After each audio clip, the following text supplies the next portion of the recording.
Brown Juice Barbershop in the house. We Yes, back. no. We back. We back. We back. Did we ever leave?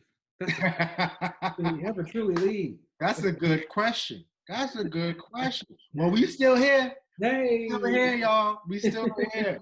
Good to see you, man. Good to see you too. Always good to see you. How you living? Things good? Things are good. Things are good. Things are good. Strangely, I imagine you feel it. How busy we feel in this lockdown quarantine time. It's very interesting, isn't it? It is very interesting, and you know what I've been experiencing too is it's the busyness that came with the regular routine. You have to maintain that, and then there's also the busyness, which is a surprise and one that I welcome, which is allowing me to tap into things that I had put on the back burner, or parts of me that I had put on the back burner because I was focused on everything that was on the front burner, which was work, everything that required of me from work, and pretty much my whole identity wrapped around work. Yeah. But now having a separate space to really think about other things has been good. It's been good. Interesting. Well, I think we should talk about what we are sipping today, because that helps us make it through this time. You're absolutely right. Let's get into it. So if you got some brown around, sipping on some larceny today. Hey, got the crown. Put a crown on the brown. Let's go. You see what color this bag is, right? I see it. You know what that means, don't you? Mm-hmm. Apple. Had to do it. Got a little bit of apple. Now, see, what I was told is that, you know, if you really want to make like an Apple Jacks drink, before people used to put a little bit of apple juice and Jack Daniels. But now you can mix the Crown Royale apple with the Jack Daniels, which makes the Apple Jacks. Look at that. Oh my God, I should have opened this beforehand. Take your time. Take your time, bro. Make sure I have enough for the episode. You know what I mean? Need enough for the session. Exactly. Gotta get it in. I mean, the drink is one thing, but the reward is the bag. Hey now, talk about it. Remember those little purple bags you growing up? Yeah. Oh all my the time. God. Listen, and I never forget. I must have won Christmas that one time because I came over with some Crown Royale maple and some eggnog. Get about it. What? There's like, well, welcome home. I'm like, hey. Exactly. Good to see you. Good to see you. Yeah, it's ain't nothing like it. It's I mean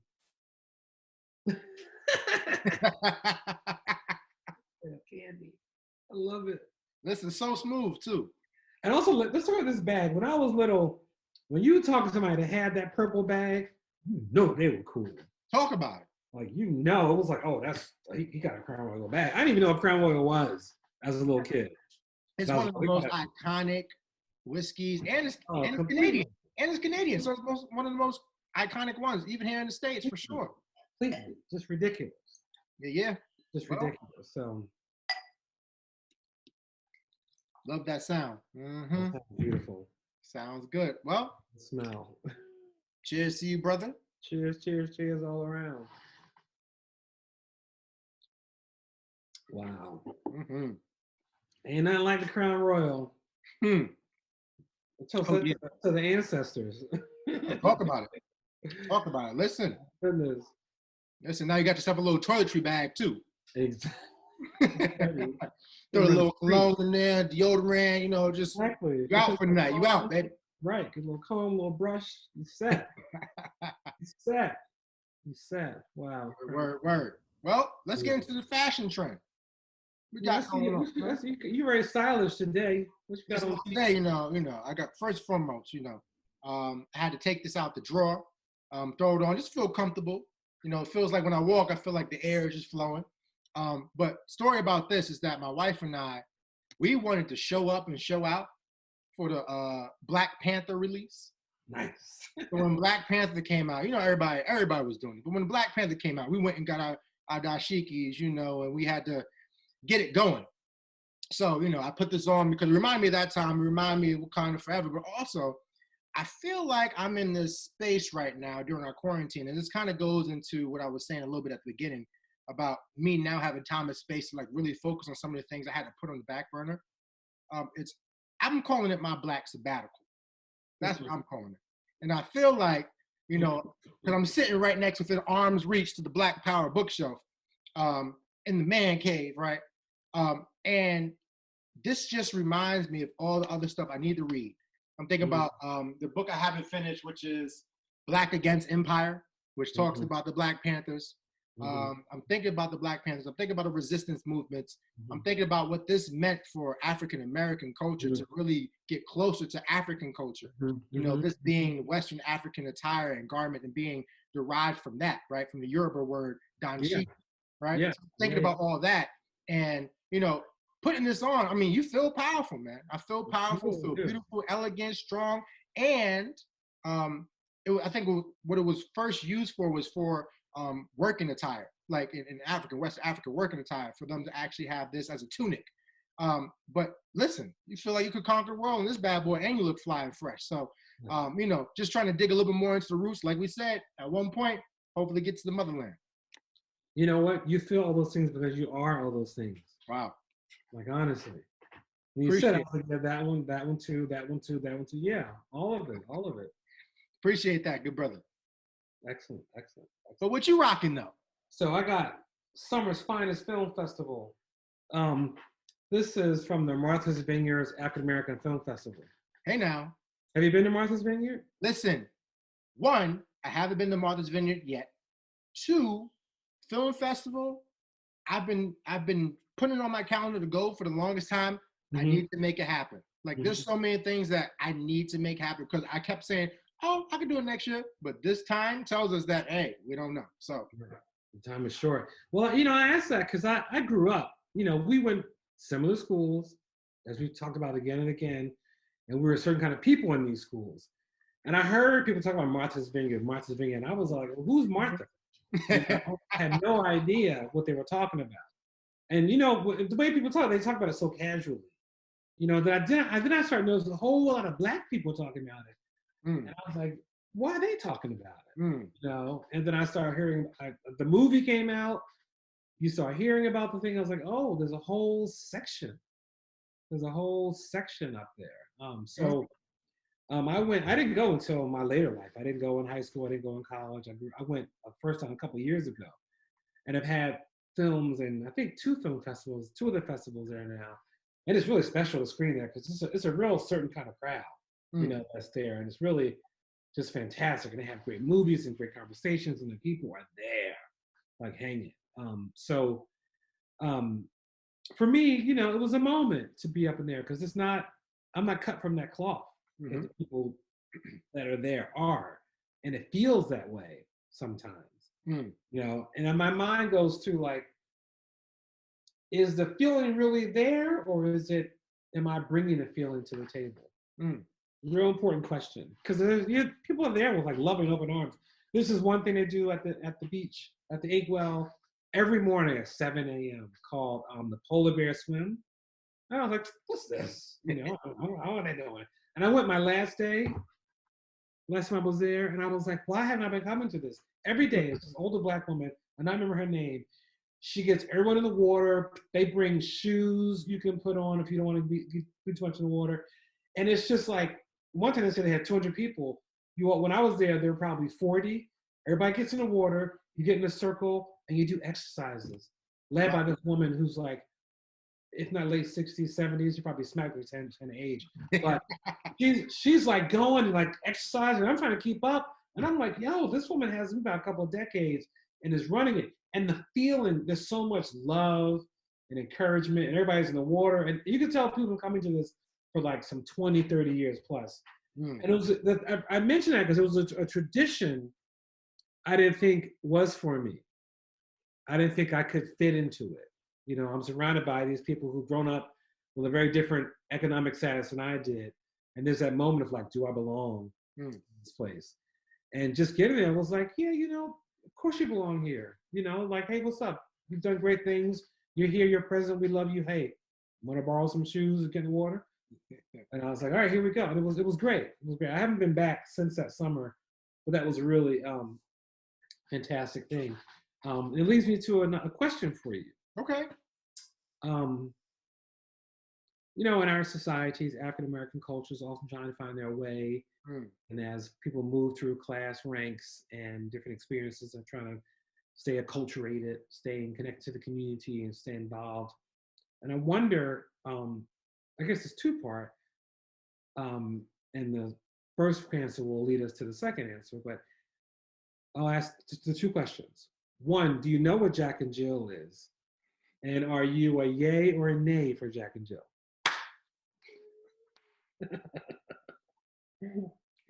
Woo! I'm laughing because this has been a hot topic. And so this Jack and Jill has showed up in my life in a number of different ways. What is Jack and Jill? Tell the people. So Jack and Jill is not the nursery rhyme that you're thinking about. Jack and Jill went up the hill to fetch a pail of water. We're not talking about that. What we're talking about is an organization that was started by Black women, Black mothers in Philadelphia. And it was really to give their children company, camaraderie, give them opportunities to really focus on education, to focus on social and emotional learning, culture, etc. So it's almost like a rites of passage for their children. And it is also particularly considered now in an elite group of people. It reminds me of the book, Our Kind of People. There's a book called Our Kind of People. It reminds me of that. But, if you had to equate it to some folks, I would say that people who are in Jack and Jill, they might be also in a fraternity or a sorority.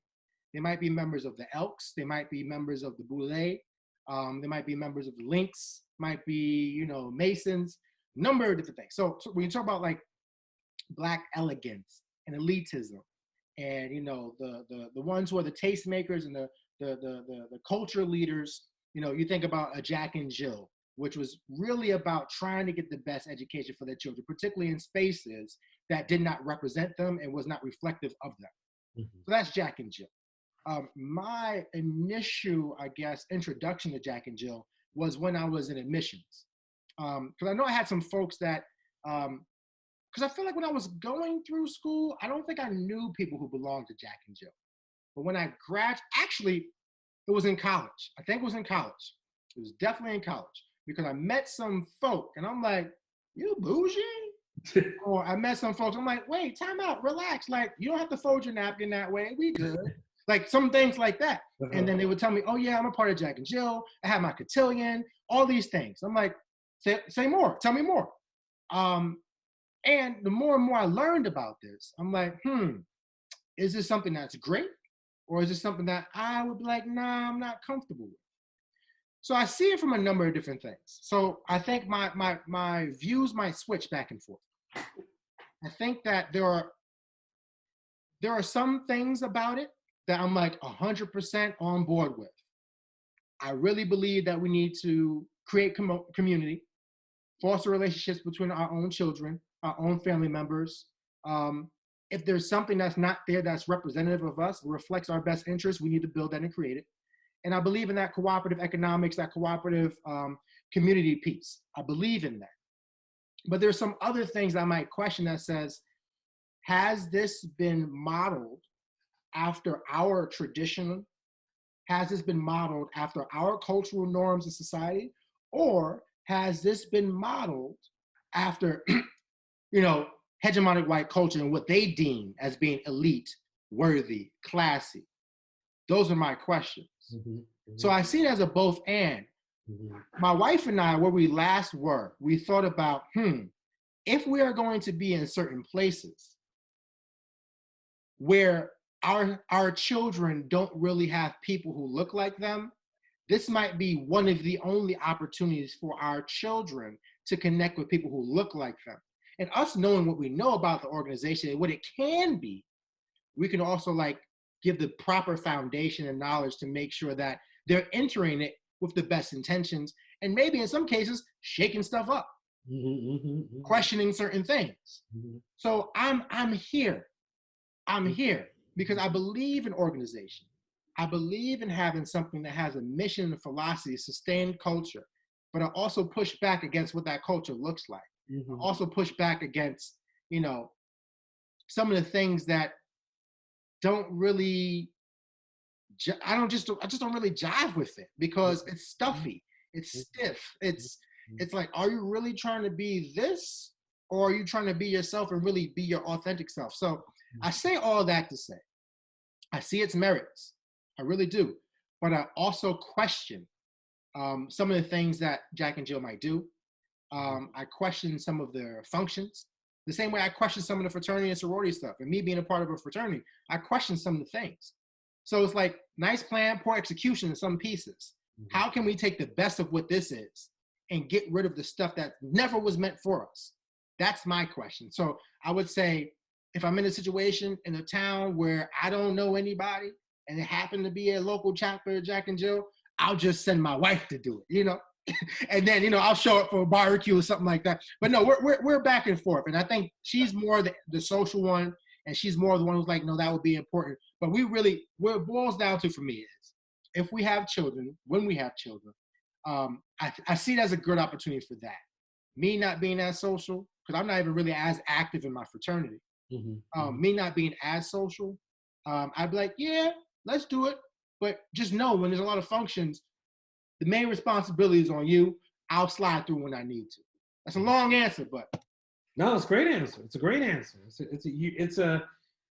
You summed up a very complicated conversation, very complicated notion and idea, and a very complicated history. Of course, I got a crazy story attached to it. That's how I roll.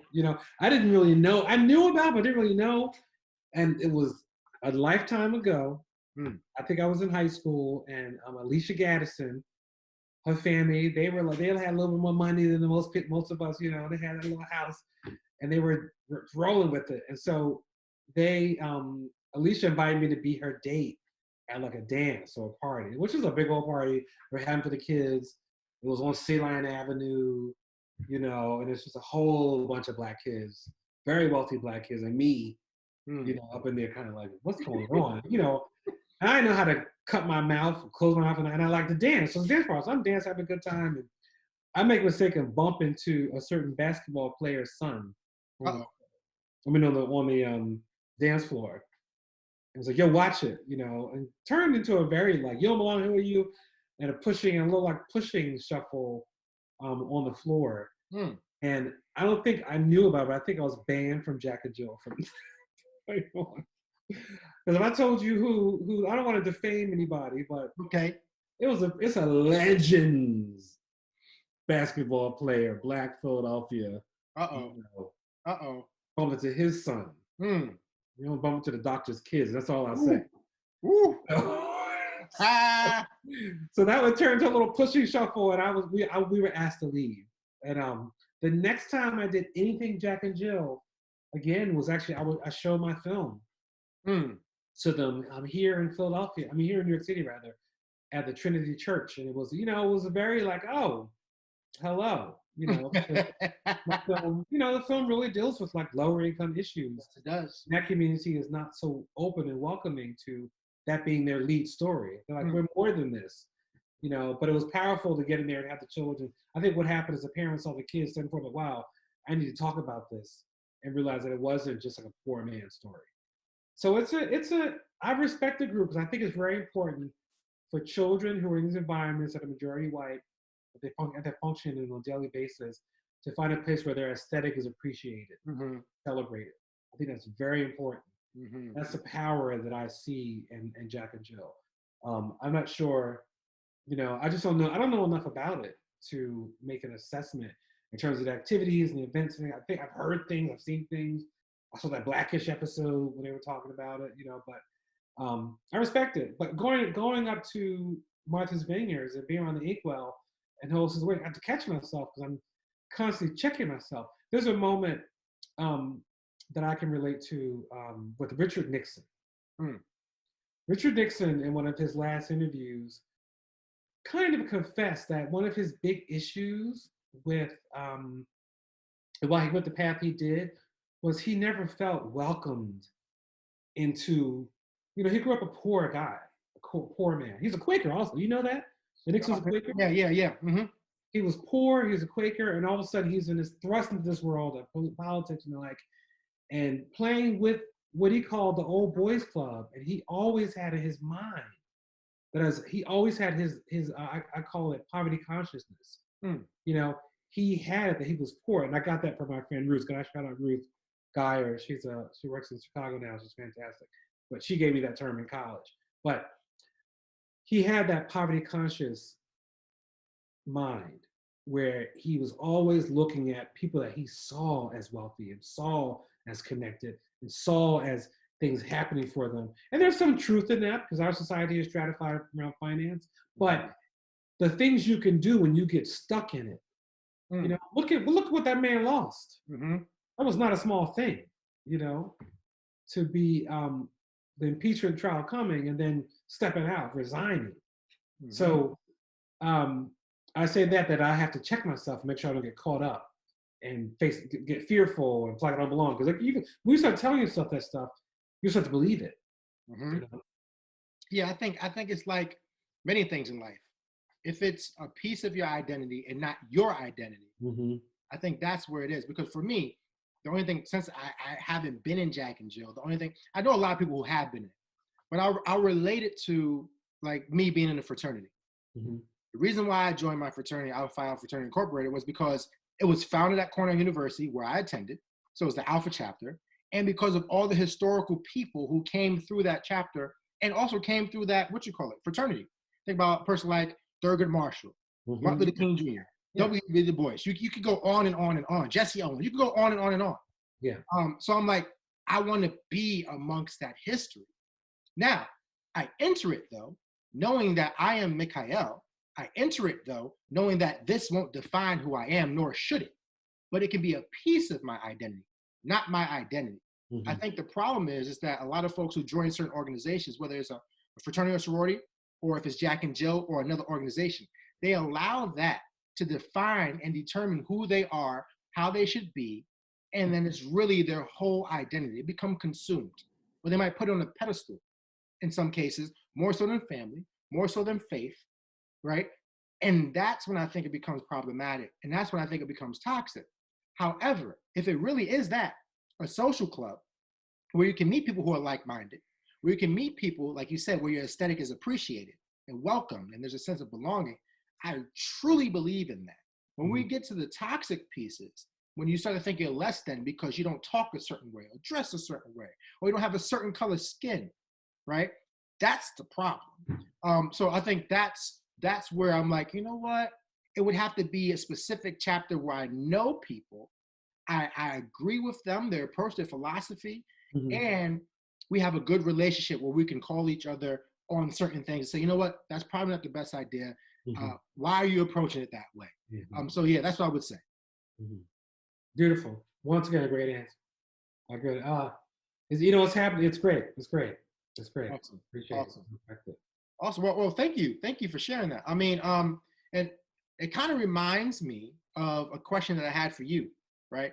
Because I was just talking about historical figures that were part of my fraternity, right? If you were throwing a dinner party, right?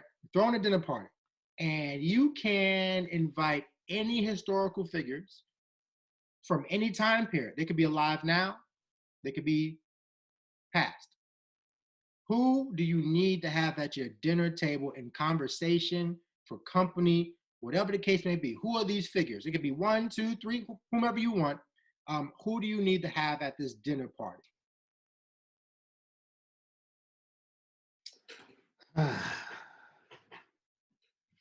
dinner with André, huh? You know, it's James Baldwin is, because the things you read about him, that he was a great dinner party guest. He might be a pain in the butt. I wouldn't love his cigarette smoking, but hey, you know, I think he would bring some lively conversation. And then I'm gonna really mess it up and throw this in. I want one of the Grimke sisters. Oh.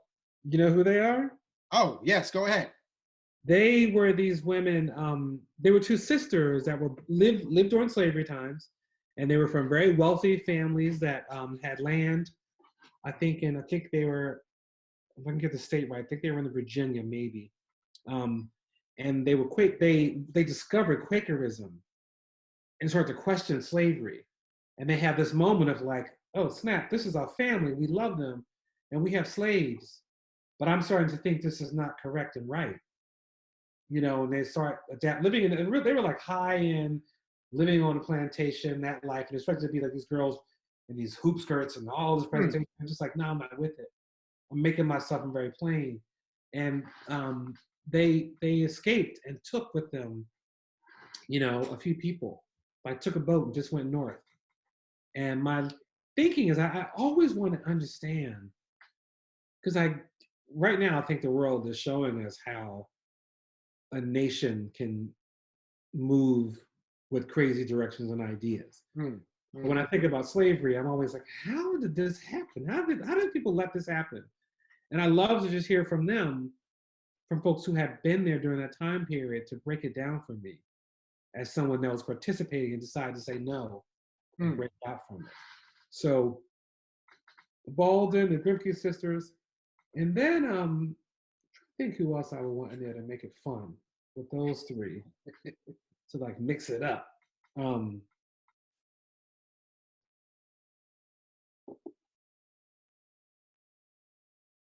My mind goes to like the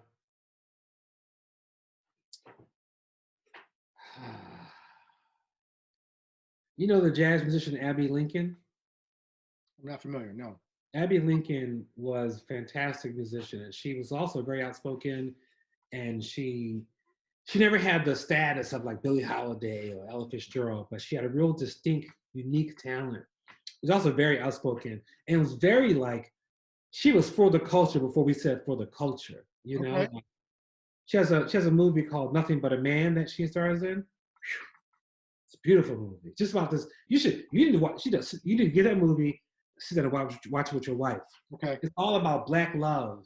Okay. And like the time of like the Jim Crow South. It's a beautiful movie, man. It's beautiful. Shot in black and white. I think the first and last thing she acted in, because she's mainly a musician, and just very like outspoken, just like proud, beautiful Black woman, I think to have her there, because I think she would probably smoke cigarettes with James Baldwin and would take no mess, it would be funny, So I would, Abby Lincoln, James Baldwin, and the Grimke sisters. Yeah, I want to dig into it. And have that conversation. I like that. That's dope. How about you? What you got? As you were talking, I mean, if you didn't say Baldwin, I'd definitely say Baldwin. I'm gonna see if I think about some other folks, because I think it would be about what is on the agenda to discuss. So I think that question would, depending on whatever's on the agenda, I'll probably think of different folks who could be around that table. But when you were talking, I automatically, particularly when you started talking about, slavery and, Quakerism, etc., I started to think about liberation, and I started to think about what freedom really means. I started to think about faith, and I started to think about like ancestors. So I guess if I could have Nat Turner, Harriet Tubman, probably Pastor Jeremiah Wright, and maybe Dave Chappelle. Nice. that way we have Harriet Tubman talking about freedom and liberation from her perspective. Nat Turner talking about freedom and liberation from his perspective. You have Jeremiah Wright, Black liberation theology, talking about freedom from his perspective as a Christian, as a person who said, God damn America, right? And then you have Dave Chappelle, who critiques everything, is so sharp, so witty, so bright, and complicates everything. In the sense of like, let's wrestle with it. We're going to talk about this. So I wonder what that conversation about what freedom is and what liberation truly is would be. I wouldn't say it. I wouldn't say a thing. I'd be eating and sipping. I know, right? I'm just taking notes. I'm a fly on the wall, brother. I threw the party for y'all. But you got to serve salmon. Seriously. Yes, that would be on the menu. Some salmon with some tater salad. That'd be incredible. My goodness. Just imagine that conversation. Whew. Just imagine.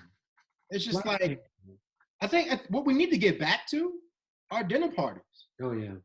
I'm sure there are people who still hold that tradition, but I think what we need to get back to is dinner parties. And if not, like, like maybe some Zoom parties where we can just get more folks together just to talk about topics, like come together. Mm-hmm. I've been thinking about that with all us being locked in now, of like, how do I make sure my life is set up to actually welcome that? I was like, I have this beautiful dining room table, but it's my office, and all the stuff is like spread out. So, move all that stuff and sit down and talk to people. There's value in that. Real value in that. So yeah, we need to break bread together. Oh yeah, I mean, and that's the best way. That's the best way, break bread and build bridges. Oh yeah, oh yeah, oh yeah. Yeah, yeah, yeah, yeah, yeah, yeah, yeah.